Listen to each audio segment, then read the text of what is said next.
Onyino ajo ebia Ghana de shimaima yamamo ajo emamunyina tnase edeba fache TV so enwumre so ensam a yaboaboa no afri ensam trefo pono so osemofo ato ne boase na woso ne sokrogen ni brenie ye bekenkan dia somo yenhwe de ebedi akotene ne bi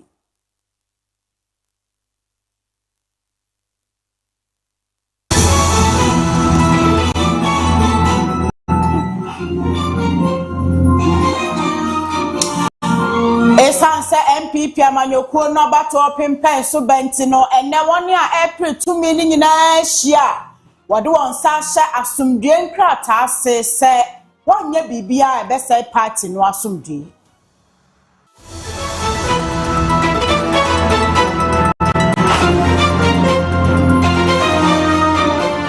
Meka say ye de contractor ni ya wode ekwan ye bekwai santase runabout kwan hye ne nsa no to na jeje mu no wasan esi kwan ne so a wo free na dwuma sibiem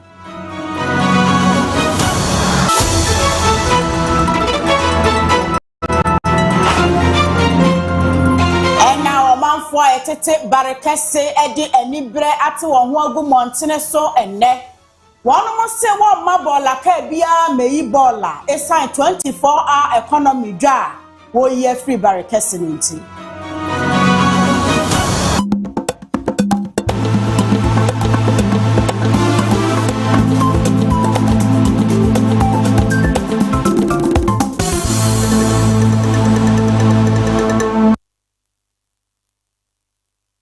Omai adehye de mabobo so yi ene afoforo binom ena enwumre yaboni nyina boa na ye bekenkan ede asommo AFIA chumwa katre ene medin enwumre mene Obrempong Lisbon Perry ena ye sommo yemfri ensem no ase ewo NPP amanyokuo no emu akanefo nkono pepepe na amanyokuo no atu hene ne asihenefo a ewo mu won mu nyina ekohia na wato aba ede ayi nipa obetu franka ama wonom remtubre mu ye bo amane sempanifo ahia ewon kran Alisa Hotel won mu ne enipa num ne nyina ehia na won mo asensan asumdie apam enkrata na timi aboa ma won mo adan suban pedi ebra won mu guso ebon toyi abato no ejina mu ni abato no achi nyina sede beya won munye bibi ema no nkosai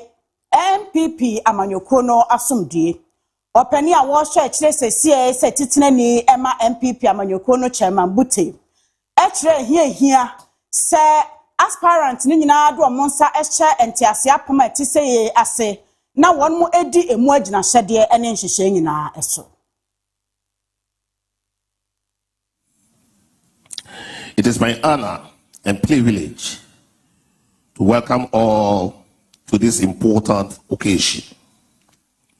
Today is more than gathering to witness the signing of peg among our presidential aspirants. It is a testament to new patriotic party enduring commitment to democracy, democratic governance, internal reform, and the values that have long guided our great party. As the presidential primary election enters the home stretch, it is important for us all to remind of the fact that each of the 5 aspirants qualifies to bear the flag for the party, but only one of them will win or will be chosen. That means that we should all committed to supporting whoever emerges the winner next week. Abato ojumedie kase etise no MPP fo ntumi nye wa bra wo beyi abambofo akwanti woton safre yewra IGP Christian Teteyohuno ema woko ojumedie yase no no so kasa ebo MPP fo anohoba se ahobo nyina wie mu die Edani dru hɔ abambɔfo bɛyɛ wɔn madwuma sɛ de sɛfata na bibia akɔso wano. Some few weeks ago, the NPP party wrote to the police to inform us that the security for the forthcoming presidential aspirant elections will be solely handled by the Ghana Police Service. We want to assure you that we have been able to identify all the areas where the elections will take place.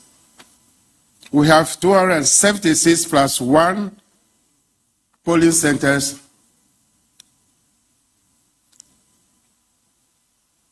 We have been able to make our operational plans. We have met all our regional commanders who are responsible for these areas where these elections will take place. We have gone over all the preparations over and ready to go to the field.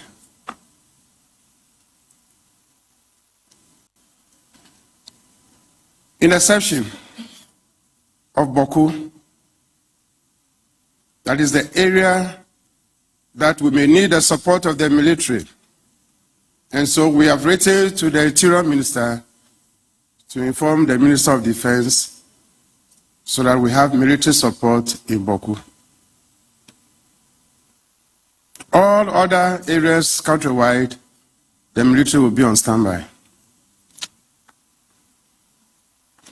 We are assuring you that at least 70 is the least number of a police number that will be at each police station.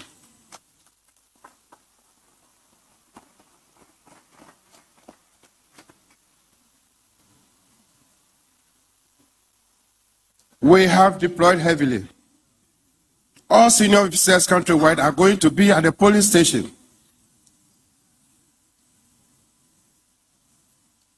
We have the inner deployment, the middle deployment, and then the outer deployment.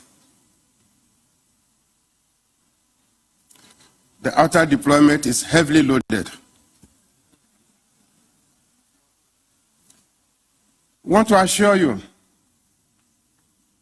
that we have done a lot of training and preparation, and that my regional commanders have called me and said that they are even ready for the elections today.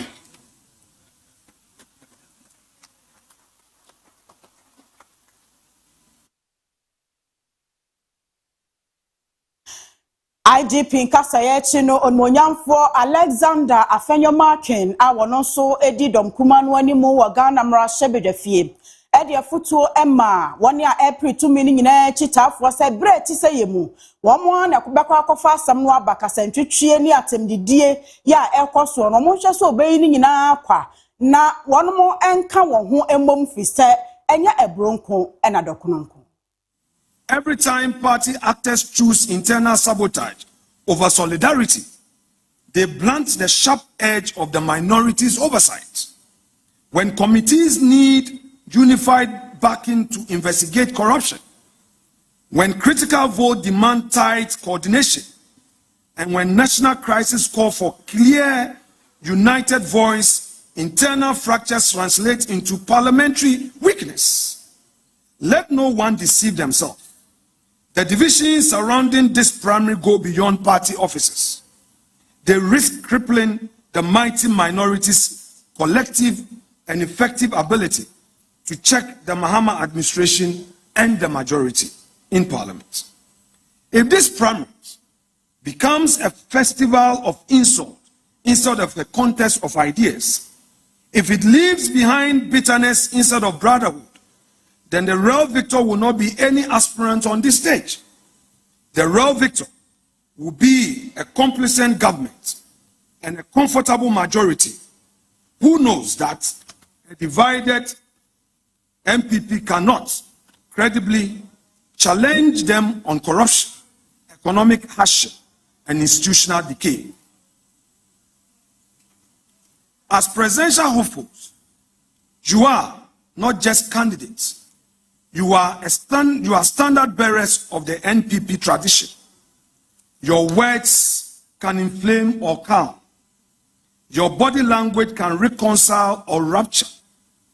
Before January 31st, your responsibility, my dear aspirants, is to campaign on ideas, record, and vision, not on insults, threats, and division.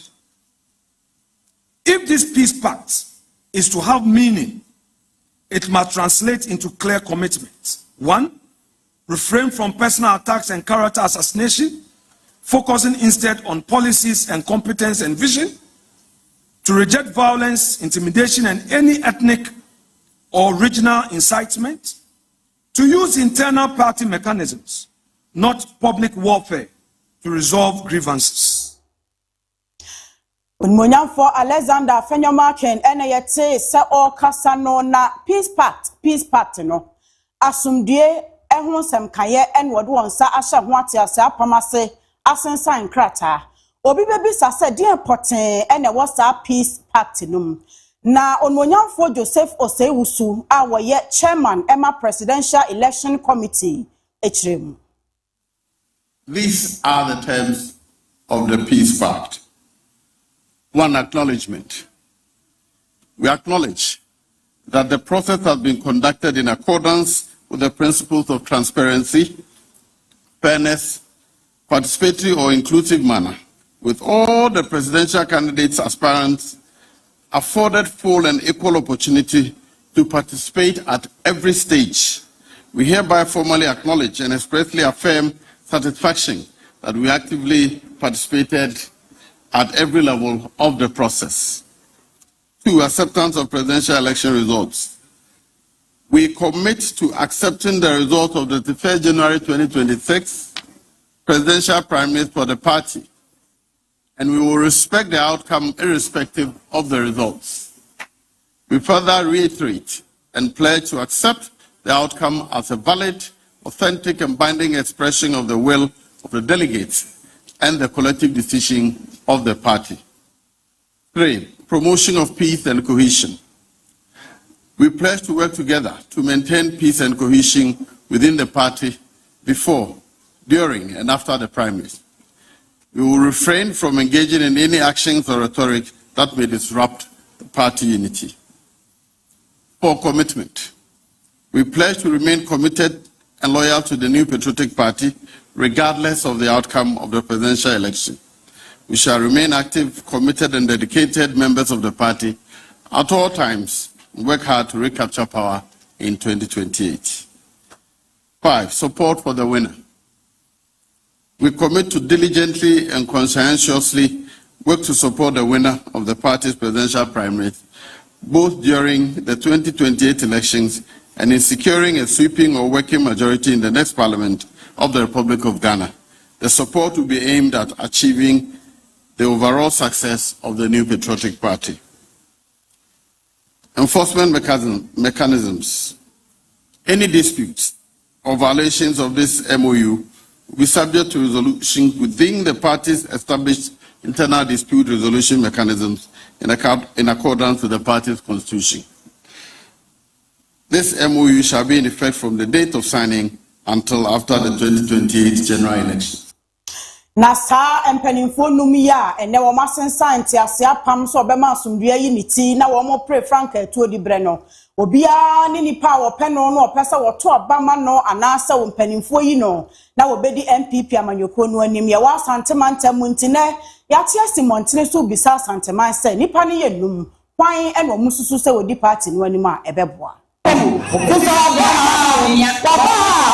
o me mu aye ho bata yen na ni so sa be ye hu na mane a ato ni ya ma edwom ma bosia bosia yentimi mo ani ye to kwa ye nto bosia yentimi mo ani ye bo ni ye sansa ho kire o me ni akofa oha oni de asoa kana de oba oba ma jade fo wa to yen oba ma ye mi se kanti be ma no obi di o ma no so oba hu ahia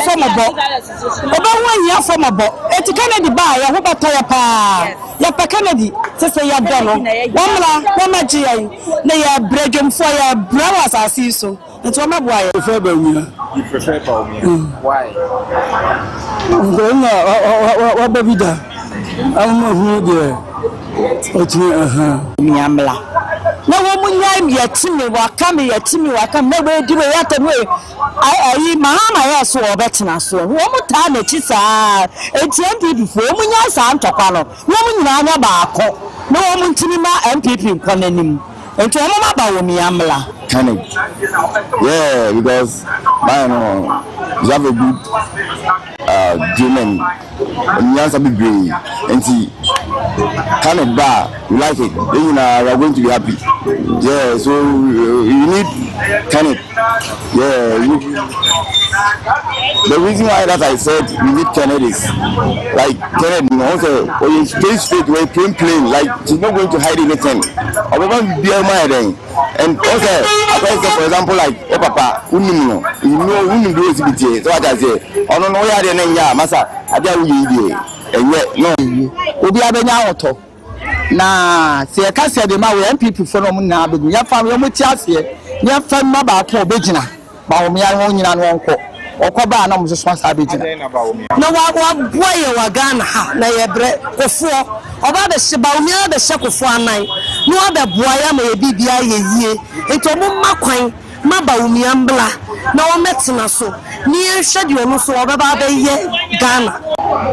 Asama na kan say NPP ye po bia odo o man no ebetima nya kwanya sha ba NPP no bi ma o compare kwa da ko kan da pound number 1 no ye beto a number 1 na o tu ani si ani fo o mo ko we number 1 no atiri kwan na ba no we ta de go disi ta de Ba wo mi echi wa no wo dwo wo ye nipa owo kasapa na no ode obabuwe nipa na MPP for monye baako na matanfo embefa oyi papa ya amaye ne ade sisi ya akofo ada atem didi a wo didi ne ade nyina ade papa awaye MPP se enye wufrimu a na yede yani ekopiemu ewo nkran pomponi mantamu na yekopiemu ewo honomu a enye Judicial Training Institute wapanyini ya wodano wono ene Justice Amadu Tanko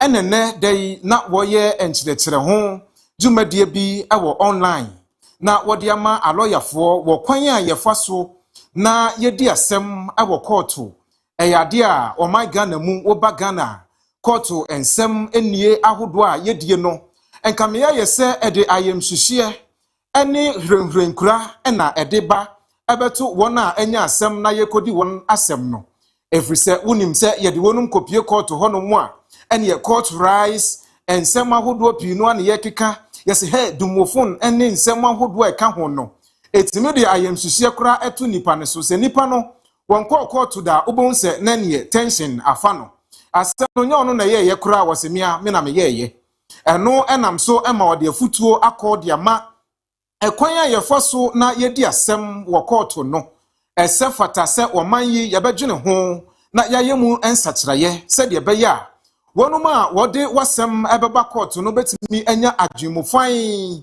na wodi asem no ama won ho atọ wonum na enokro bi a ewon nsem niemu no etimi adadie ebra wodi nkomo no sei ena woka no. As every practitioner here knows, law in our books is not the same as justice in lived experiences. Survivors can still meet procedural hurdles that feel punishing, including repeated adjournments, prolonged trials, intimidating cross-examination, overcrowded courtrooms, limited privacy, and weak coordination between institutions. Delays in particular can strain confidence in the system and frustrate litigants and victims. If that delay is difficult for the average litigant, it can be devastating for a survivor who must repeatedly relive traumatic events across multiple appearances. What trauma-informed means in judicial practice. Trauma-informed justice is sometimes misunderstood as leniency or as importing therapeutic goals into the courtroom. That is not its essence. The practice therefore seeks to ask the question, how do we conduct fair proceedings in a way that reduces avoidable harm without compromising due process? In answering such questions, the judge must understand how trauma may affect memory, demeanor, and communication in order to create a courtroom environment that supports participation and applying techniques that reduce court-inflicted harm. To this extent, a trauma-informed approach is not and will not be a departure from justice. It supports accuracy, efficiency, dignity, and well-being. One important one. Ebremu de etmemufo ene akwantufo a won mo efa bekwai kosi santase runabout ekwan ne so no won ma wi atadwe atede free se China geo contractor ya wode se adwuma ne hye ne nsa eya brofo kwansini miensa chiripo mienu 3.2 km road se won tremu se de be ya hye no ene abonta we nam ha na ama akone abede ho nsem akọ wano wojaya adwuma no to ho September 2024 no mu a emfutro pa ne wo ha wo manfo afamu no nyasem kuma meka saidie contractor no asan asi kwan ne so ya wo ye adwuma gidigidi ama omanfo ani daso ne arehemu emu asan apejana yensem treni Obrempong Lisbon Perry ekoho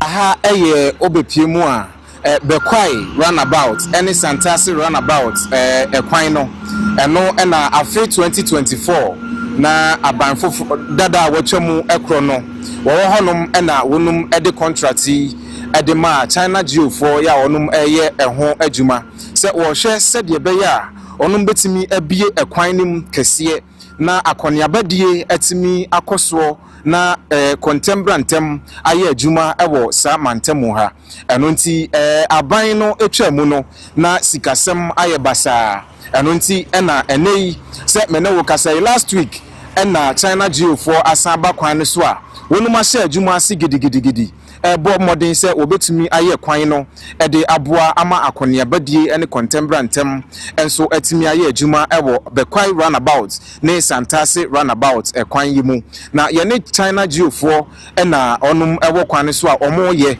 omo fidie ene omo workers ene wo kwan so a omo ebo adwuma ye koso na ye ne drivers ene wona aka passenger for ne wona eye adwuma wo mantemu hanom no enso edi nkomo na ya hye sedie wo hu se contractor for aba kwan so no enije semben na aba edi ama wo mo anase wonum eje ne sen na wona eye adwuma wo kwan ho wotete kwan ho nso no wo mu nso efa sa asem yi sei esusanso ben na enya ewo wonum abrabom ene enije asem because kwan yesi ne enye de kura because wangasa wudu pira gana msukura untine because esai normal na wasi on se yesi e ba be de se enije mai okay contractor me hu se wa ba ye wa ushemu ye bompa se na be on be because dudu na omutimi de contractors ba e chiro be hu se adwuma no na esi on se so amera na about the contractors abon na still but me advice am pese me ma me nkrom for anything of for any there I say you nyansa ya ma politicians no mudi adwin edi agro na nka say to be a project no finish wa you all ban was what was one to us I don't consider to about because yeah na ma mo power because omo card na be fa ni say omo mbre o ye na ebre mo nti ye na was say politics edi tinchen so be bana obaya de na so bana want me anto aso enu consider to about ma and I say e was say more pressure de nti to about ma no development way assume is want me we into wo buy what was want me anto aso yes we into about ma ana ombe shase na ombe shase ne de omama ya kwa echi aha ndi se ne de na da o se o so mo beye But muja auto ebe 1 year ni there is so degree they are brave. Me no kase kwanse no smash ehebe. Mfutu a boy wa ha na mfutu ketwa. Ana ye ba ne ne nyina se mfutu ni ade. Wo hwa ha wo bi asiri fi kama wa penti mfutu na se no. Nti ya kwa ne de enema de abade do so bebre. Mfutu de ye mfana sem ketwa. I want to say yes to free. Oh, so far the one can see into free. Omo chance ya for ne ye wo ye nim beto mama ya koyechi. Aha, nti so far the one meka bibia. Ana no my ye got test me ade da ho dada. Nti omo buy last week ni omo can say you free as say. Expectation anything. Oh, I need some because free the car about cost and tax about no. Business are not work quite soon na ma kwan yes na money na ede agu. Aha, your crown affect you adwuma no. You buy it yourself because of food no. Car crowd be free baby a oba ha na kwa ya asem. Nti amaka emfa nti oba ha so a obre. Be wi a me ebeboa. Enyuma ebesamba because stores are nyina say nyina adwuma agu. Ye adwuma kura kofom bebre. Nti say ekwan ne bi wie dia ebeboa. Time na ekwan no problem de bebre ka bebre na driver for ye nyina yebo. Nti so o ma san aba back there esro o mo se o mo mani nkwa ha. O mo nya adwuma no ma yententem se ne ye be ya enso asum be de ebedwe nso o mjato de mvutro bebre. Na ye frisa ensem ni mu a ye de yani ebekire mu ewo ahafo mantam no emu. Na ehonom ena kro ya ye frɛ no Bechem Technical Institute ene wokopie mu wo honom dia aye pinso ene wo bi ediska eno ena Bechem Technical Institute akyerɛkyerɛfo ene awofo ya wonum ewo honom ebo amane na wosu se hwɛ principal ya woda school na no ene sika twitwiridie ya ne botini ebeye se 1 million Ghana cedis ena papa yi wawia na wode wakodie eno eye akyerɛkyerɛfo ene awofo a wonum ewo ho ena eka sansem yi na no ena yebusa se ekwan benso ena papa yi afa sika ya eno nti monso mode eho anoye anase eho amanebo ede ema yen na wo kyerɛkyerɛ mu se papa no wonya ni papa o efiri se yebo ni din na wobɛyɛ principal ewo Bechem Technical Institute hanom no ene enioma ahodo a woyɛ no subambɔne na woda na die kwan ahodo a wotimi kɔka kyerɛ aban sɛ wafa nipa ahodo pii no ede wonum agu school nim enti wonfa ho sikamra eno so wobɛkɔ no na mpo numbers a wode kɔ yɛ no mpo enye eno ena ewo school nim eno enam so ema PTA chairman ya wakasa edema teacherfo ene awofo nkabom kuo ya ewo honom wono ede ensem bi etudwa Mr. Emmanuel Achina wono ede ensem bi etudwa. A petition that we are making to the general public, we are making to the government, we are making to the Bechem community, we are making to the Ghana TVETs. We want either the immediate transfer or the interdiction of the principal of Bechem Technical Institute, whose name is Mr. Jones Edukum. Our points are as follows. The principal has inflated student enrollment figures submitted to the Ghana TVET service. One major thing that is going on in the school is that the principal has blown out the student population. Figure that is being given to the government is not the true figure. For instance, the Form 1's actual figure is just around 300. But the figure that the principal has given to the government is over 500, which means that there is more than 200 students which cannot be accounted for.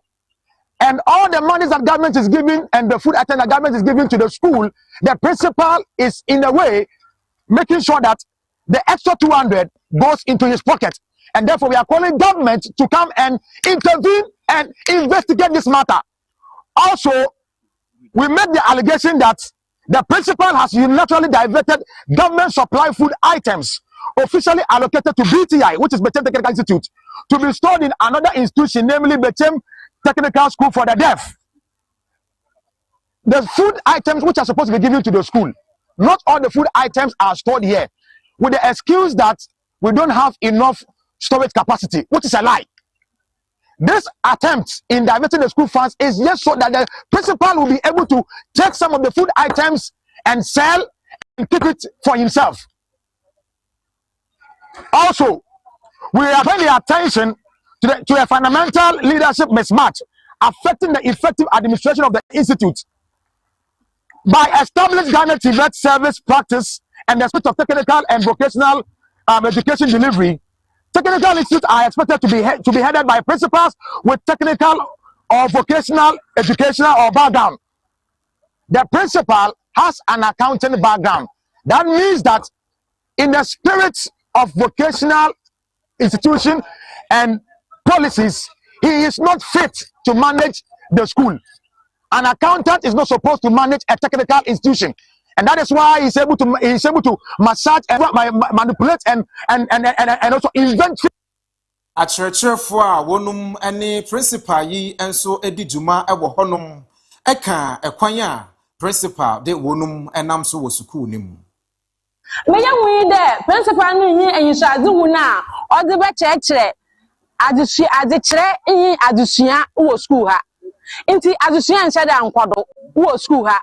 Eba ha ye courses do, which is 10 courses we are offering here. We don't have even 2 workshops. Not even one workshop.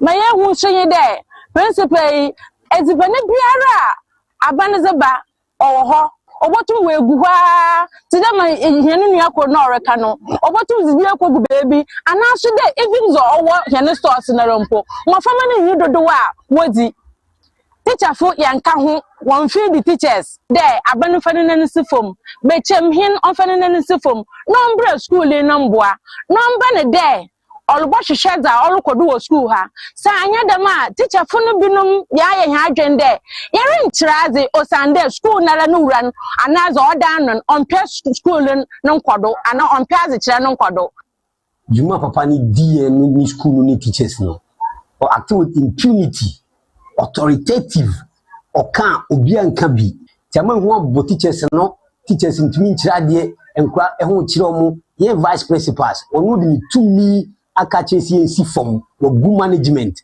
and on nko afa nkofo a I just say left from left to right and on run the school no. How can you run the school with this vice principals what good management?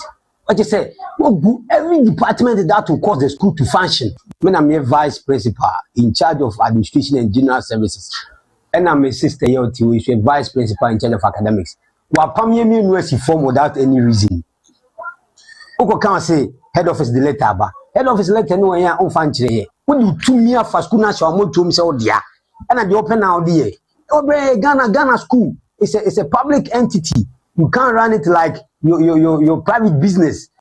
Please let's this thing go far for further investigation and interrogation. Now intima peace and privilege there be a what group of people some may academic obi a no on my school obi a na watch oba school krempo a won ma on ase permission obi a me hu ni lesson note so ochira de da na obi a won yan scheme of work in fa me kire me as academic me de ne se me ko rana na me hu se when wa prepare ya watch Yemfri bonoy na yenkwa poye mantamu yilo krobo mensin kropomu ni akopie epoye mantamu swafo maame reta akosua awate wane aban krat panim rashebedwani ya wo poye mantamu ne mpatamu nyina ka bomu wo mo pese apomdenje papa ebe omanfo aboboano na nursefo a wo mo ye adwumanya baabi de won tituntu wo mo si chips compound mako 9 nurses quarters ba ko kan ho ya ene won makotwa homemu adane ama na wasofo no kasa no en wo se apomden asem edamampani John Dramani Mahama akoma so pa nti wo shebo se wo ba yilo krobofo ebenya won mo chefa eno na wadi so a ene won mo hunu ne wo hu to Akatebo, where we did was we also commissioned a cheap compound. We continued in the Yilo Krobo Municipal Assembly where we went to places like Abua or Suboninya. Then we went to Akobana, all commissioning what government has promised his people. In fact, 10% of the District Assembly Common Fund should be used on health. That there's a lot that our governments have in our sleeves, and very soon we are unfolding and we are going to do much more than they even expected of us. So all I kept saying is that we give so much credit to our party leadership and His Excellency John Dramani Mahama. Thank you so much. We are telling the general public is that we must take good care of the facilities that we are presenting to them. We are also encouraging people that when you are sick, there's no need running to the regional hospital first. The cheap compounds are around. Please they have the first aid. Get to them first before you are giving referral to the regional hospitals.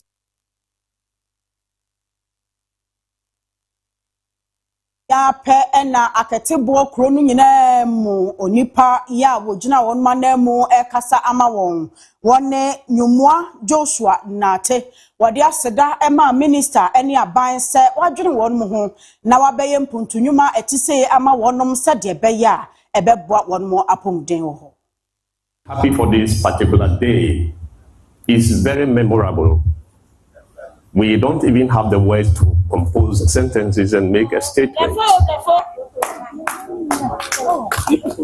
This is an edifice which we have never dreamt of, but it has come through. And we want to give glory and honor unto God.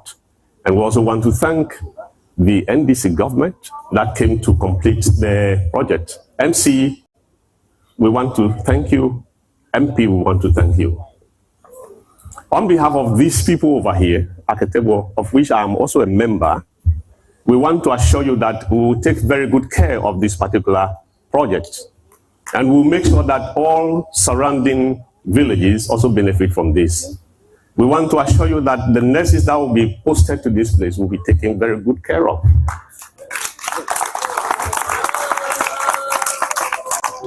We are very happy because the many things that we also want to ask, the MP has already gone ahead to do it.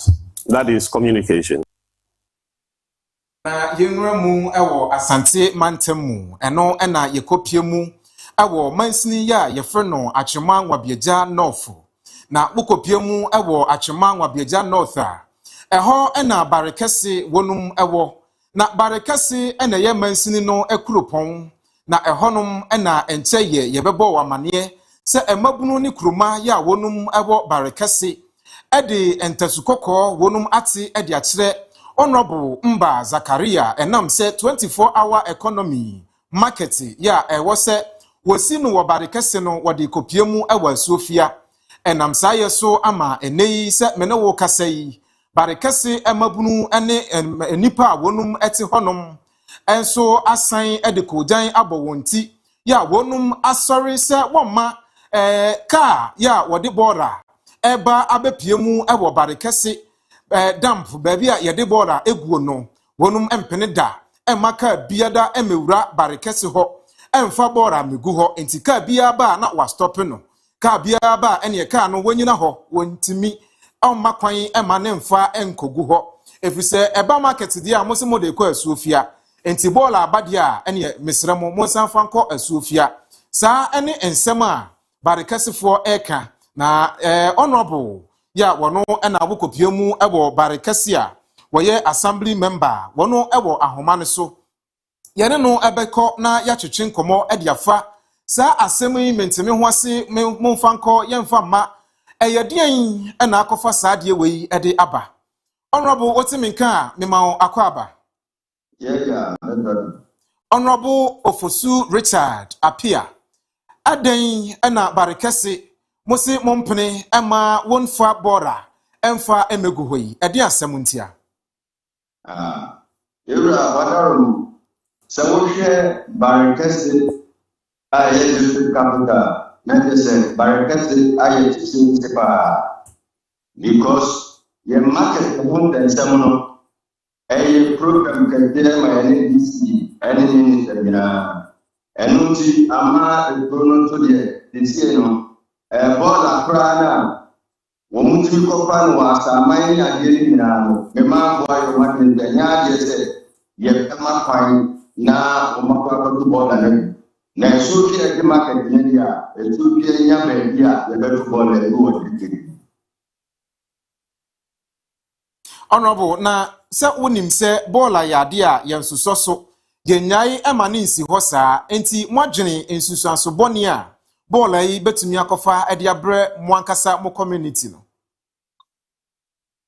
Minacho said ye mitino kanu nye bibia na sebe assemblyman no enim ho bi na emom ekuro no na asole se ekwan bia so no se market ya mahade a sebe market ya beboa ye ene barekasi man ene district ni nyina no ebeboa ye no se wo se ompra na nye bola eje yade bebre ye no eno na wo betimi ya bre ye ewo barekasi aha enti ye barekasi no uhwe baby a ye to bola ni gu a eye baby a ye committee members e wokuro imu ene to ye a ye de barekasi nko ewura ni gu ha enti district ne ba ye na oni bi no ene ya consider omo a omo de bola ni begu a enti sese no eno ma bi a akoba wokuro imu fa market no ho nti ama kroma na ye o madwen se kuro bia nto ne bola nwu barekasi ye ne yaje asase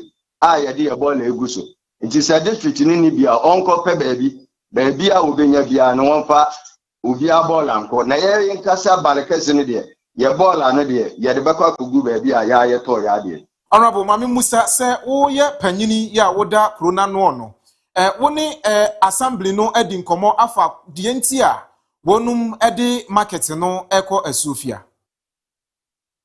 Open just a menda was se what me abusa me sa question. Eme se me assemblyman sebe me need to me bia se make me aka se me kosi market.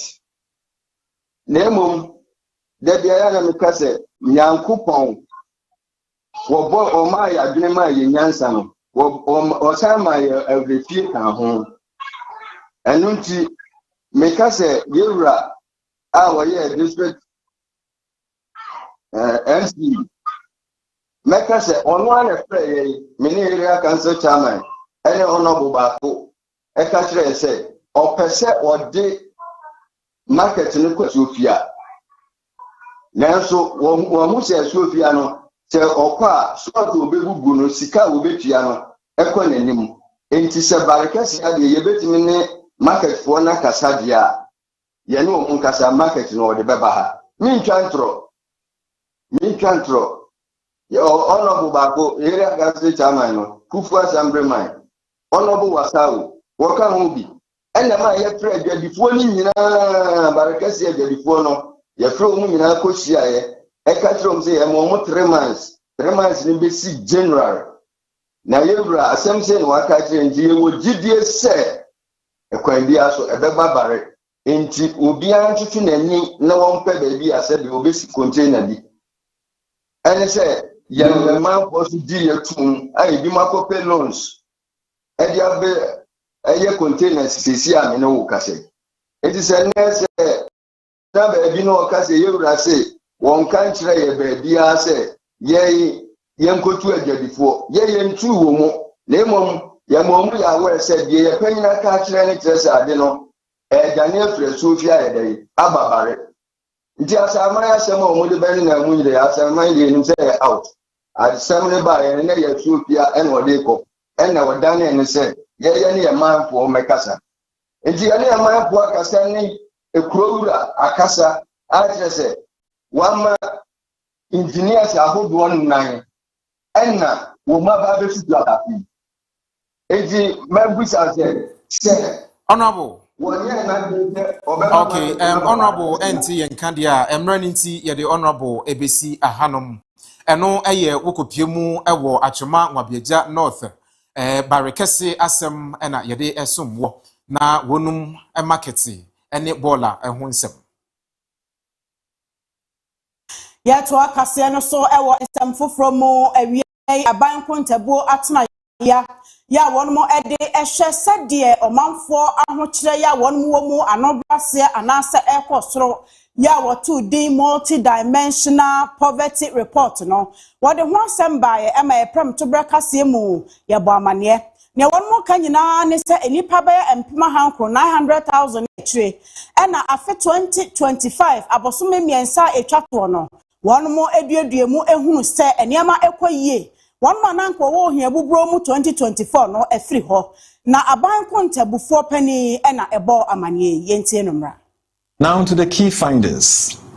First, the good news. Multidimensional poverty declined steadily in 2025. It reduced from 23.9% in Q1 to 23.1% in Q2 and further down to 21.9% in Q3. Between Q2 and Q3 of 2025 alone, more than 360,000 people moved out of multidimensional poverty. Now, here is a comparison with 2024. Compared with 2024, Ghana's multidimensional poverty indicators improved in 2025. The national multidimensional poverty incidence fell from 24.9% in 2024 Q4 to 21.9% by 2025 Q3, confirming a steady decline.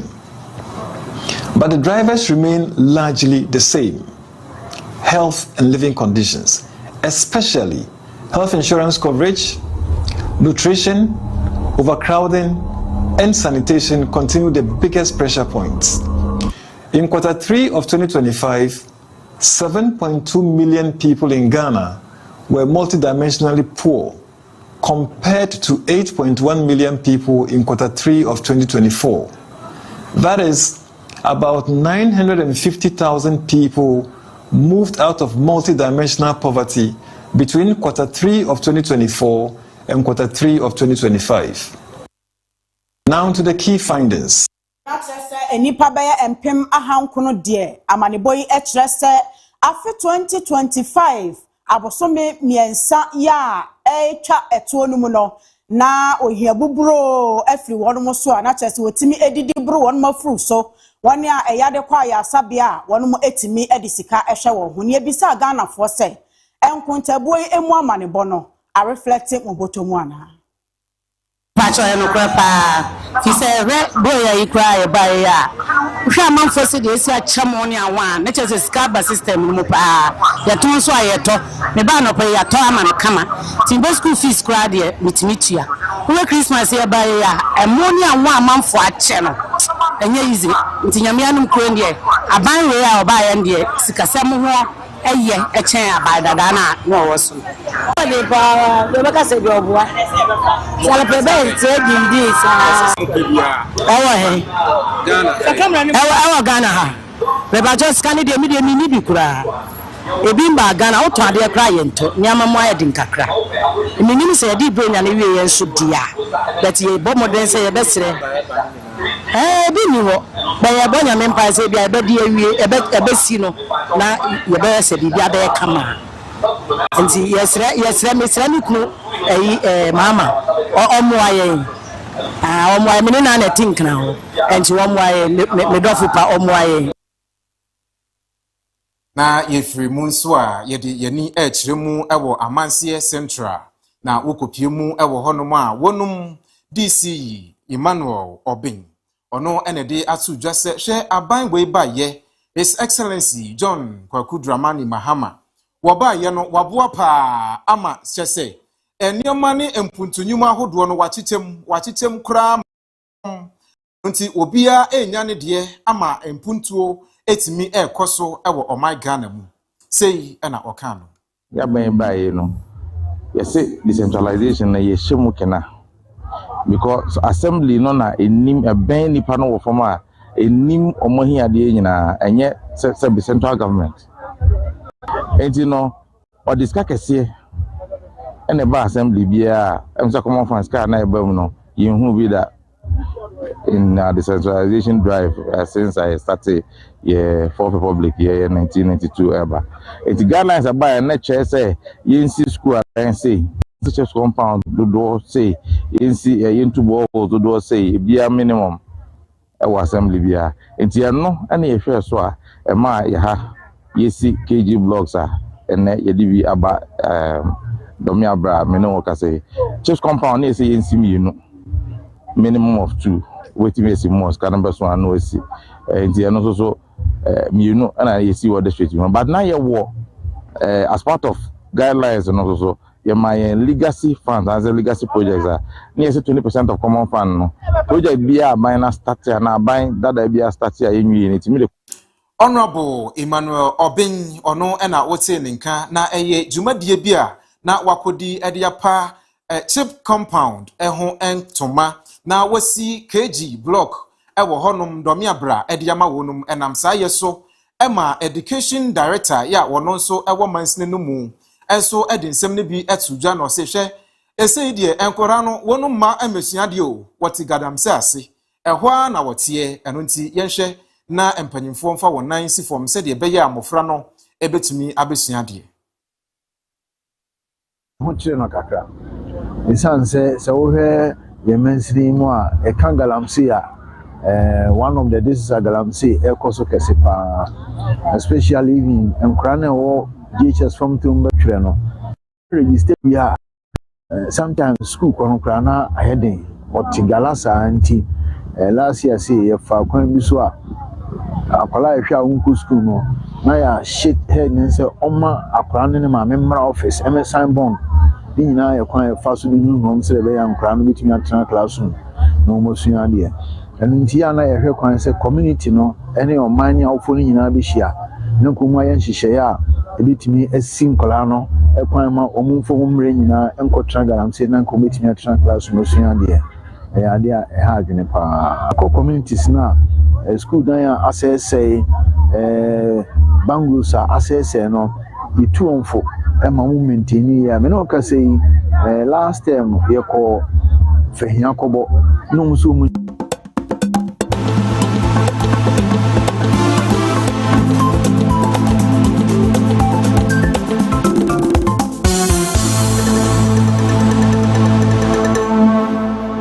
Lachese eba na chips compound ehun dwumadie dia DC ne MC fo ya won ma ba fi obo won homoden papa sade ye kwa premantam no ene won ma commission 4 ena we so commission bi na chese Obrempong ne me ko yi apomuden eboa pa apomuden eda wonu makoma so nti se wotu sa na mo we ya se fata se wotu sa na mo e ma won ma ne nya 9 day wonder there ase first year nwanti na so bedru ba bi no na kitikiti crane